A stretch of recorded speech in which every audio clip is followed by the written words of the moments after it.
for instance, I never thought in my wildest dreams I could be a Navy SEAL. It's until you open your mind, open-mindedness creates that. We all shut down our mind. Like, for instance, when I broke the pull-up record, everybody around me who heard the pull-up record was 4,020 pull-ups. That's the first thing they did. Oh, my God.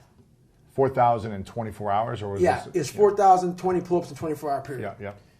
The first thing I did versus closing my mind to like, oh, my God, that's crazy. I went and got a pen.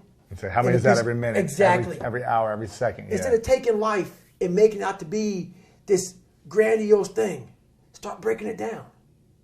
Start breaking it down. And most of us, we live in a box. And we don't want to go outside that box at all.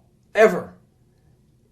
Outside that box is all these possibilities of life. What we do is we shackle our mind. We are a prisoner in our own mind that this is all I can do.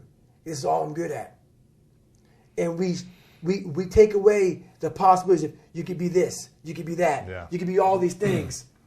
And I never thought at 300 pounds I could be a Navy SEAL. Wow. So if my mind was shackled, me and you would never meet. There'd be no book. Right. There'd be no book. Right. There'd be nothing. So what people don't understand is that they live for themselves, not knowing that you have the power within yourself to change millions of lives by facing life, by facing yourself. And through that, I would die never knowing that I had the power to change millions of lives. And what haunts me the most, people ask me, what haunts you the most? What haunts me the most is that if I would have died at 300 pounds, let's say I was 75 years old, I got to heaven, and God has a chart like that on everybody's life. God knows all. Let's say that. I don't care what you believe in. Doesn't matter. I'm not judging anybody. But let's say my thing is God. You get to heaven, I'm 300 pounds, I sit down, I was a cockroach terminator my whole life, and we're sitting down just like this. You're God and I'm David. And he gives me that chart, and he says, look at this.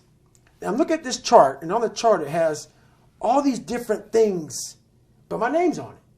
But these things aren't me. I was going to change the world. I was going to set records. I was going to be a Navy SEAL. I was going to be all these things in the military that I accomplished. You're going to get the VFW award. You're going to be honored here, honored there.